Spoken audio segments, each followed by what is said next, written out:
Assalamualaikum warahmatullahi wabarakatuh. Ketemu lagi di Iyo Irwan Channel, berbagi tidak akan membuat rugi. Nah, teman-teman semuanya, kita akan bahas kembali tentang guru belajar seri pendidikan inklusif. Nah, untuk video kali ini Iyo Irwan akan membahas konsep dasar pendidikan inklusif untuk pembelajaran hari yang keempat. Nah, untuk pembelajaran hari sebelumnya kita sudah mempelajari tentang keberagaman peserta didik, di mana di pembelajaran hari yang ketiga kita tadi sudah membagikan refleksi kita di media sosial, kemudian kita mengupload screenshot dari komentar-komentar teman-teman di media sosial kita. Nah, untuk pembelajaran hari keempat ini nanti kita lihat saja ada 4 aktivitas. Aktivitas 1 stimulus pembelajaran, aktivitas 2 pengantar sapaan konsep dasar pendidikan inklusif, aktivitas 3 pengantar alur pembelajaran konsep dasar pendidikan inklusif, aktivitas 4 hakikat pendidikan inklusif, dan nanti ada kuis hakikat pendidikan inklusif tahap BIMTEK. Nah, ini ada 5 tahapan. Di sini aktivitas 5 sekolah ramah anak dan ada kuis sekolah ramah anak. Nah, kita mulai dari aktivitas 1 dulu teman-teman. Kita klik saja. Nah, di sini aktivitas 1 stimulus pembelajaran. Nah, di sini disajikan video. Nah, di sini videonya bisa kita putar. Ini ada 9 menit di sini. Oh ya, kenalin, nama aku Fahri. Kamu bisa manggil aku Ai. Fahri. Ai aja. Ican. Ya udah, yuk kita masuk kelas. Di telat. Cepetan, ambil tasnya. Ayo.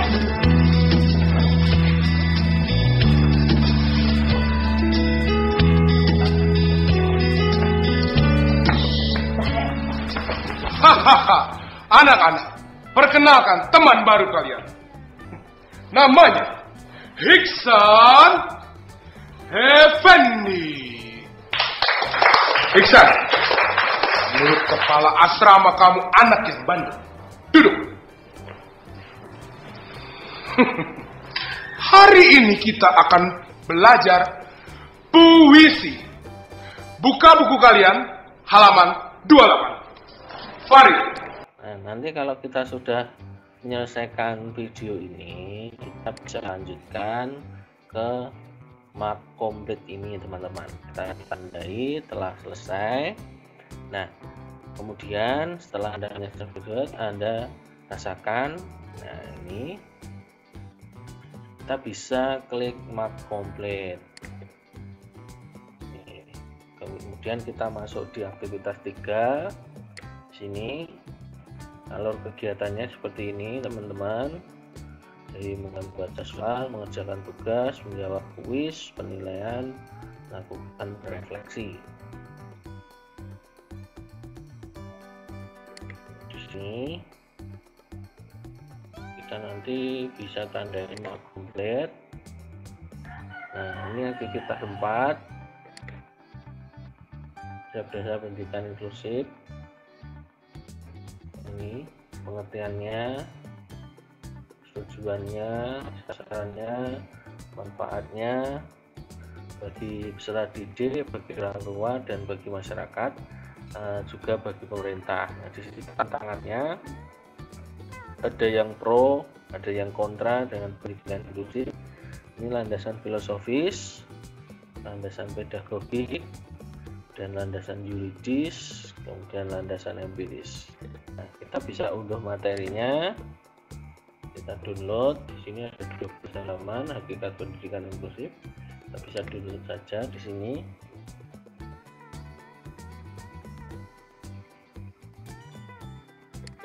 Kita simpan, kita tutup saja teman-teman.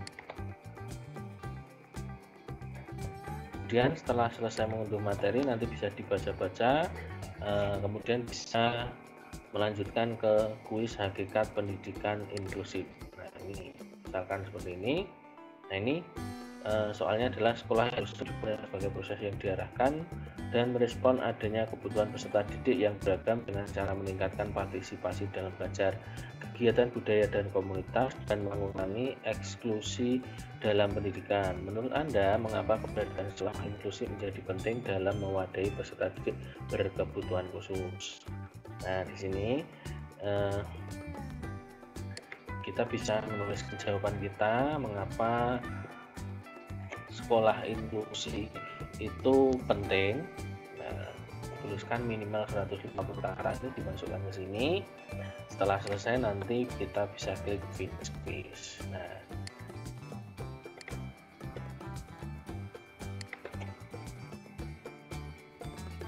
setelah kita menyelesaikan kuis hakikat pendidikan inklusif di aktivitas keempat, kita bisa klik here to continue untuk melanjutkan ke aktivitas 5, sekolah ramah anak. Nah, di sini konsep sekolah ramah anak didefinisikan sebagai program untuk mewujudkan kondisi aman, bersih, sehat, peduli, dan berbudaya lingkungan hidup yang mampu menjamin pemenuhan hak dan perlindungan anak dari kekerasan, diskriminasi, dan perlakuan salah lainnya selama anak berada di satuan pendidikan, serta mendukung partisipasi anak terutama dalam perencanaan, kebijakan, pembelajaran, dan pengawasan.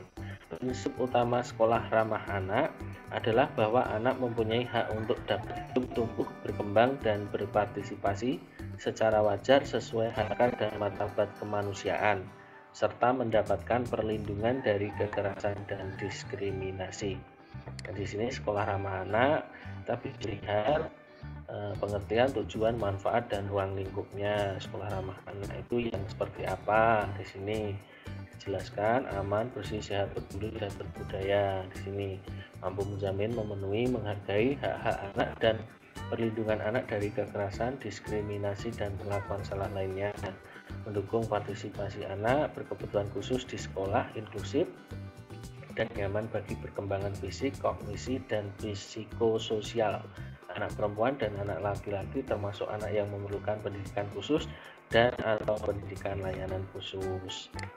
Dan tujuannya di sini sekolah ramah anak itu tujuannya memenuhi, menjamin, dan melindungi hak-hak yang dimiliki oleh anak, memastikan bahwa sekolah mampu mengembangkan minat, bakat, dan kemampuan anak, serta mempersiapkan anak yang bertanggung jawab kepada kehidupan yang toleran, saling menghormati, bekerja sama untuk kemajuan, dan semangat perdamaian. Manfaatnya melahirkan generasi yang cerdas secara intelektual, emosional, dan spiritual. Dan pengelolaan lingkungan fisik. Di sini situasi dan suasana pembelajarannya di sini diperlukan suatu upaya untuk menginternalisasikan nilai-nilai kebersamaan, togetherness, values dalam aktivitas pembelajaran maupun kegiatan di luar pembelajaran seperti kegiatan ekstrakurikuler, bahkan dalam momen bermain bebas saat waktu istirahat. Manajemen pengelolaan kelas, classroom management. Guru yang mengajar di kelas inklusif di samping menerapkan prinsip-prinsip umum juga diharuskan memiliki kemampuan menerapkan prinsip-prinsip pembelajaran khusus sesuai dengan kebutuhan dan karakteristik ABK. Nah, di sini pengelolaan lingkungan fisik dan pengelolaan lingkungan fisik, lingkungan ramah anak. Di sini aksesibilitas di lingkungan sekolah. Ini desain universal adalah desain untuk produk lingkungan, program, dan pelayanan yang dapat digunakan bagi semua orang semaksimal mungkin tanpa memerlukan desain tambahan atau desain khusus, misal tangga.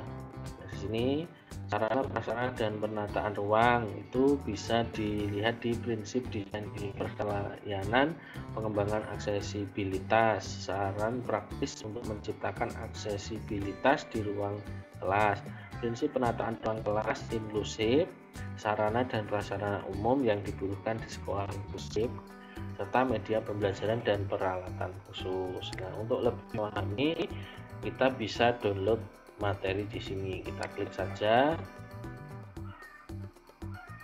kemudian kita download. kita kemudian simpan. Nah, kemudian kita tutup saja ini. Nah, setelah itu ada kuis sekolah ramah anak, kita bisa lanjutkan ke sini.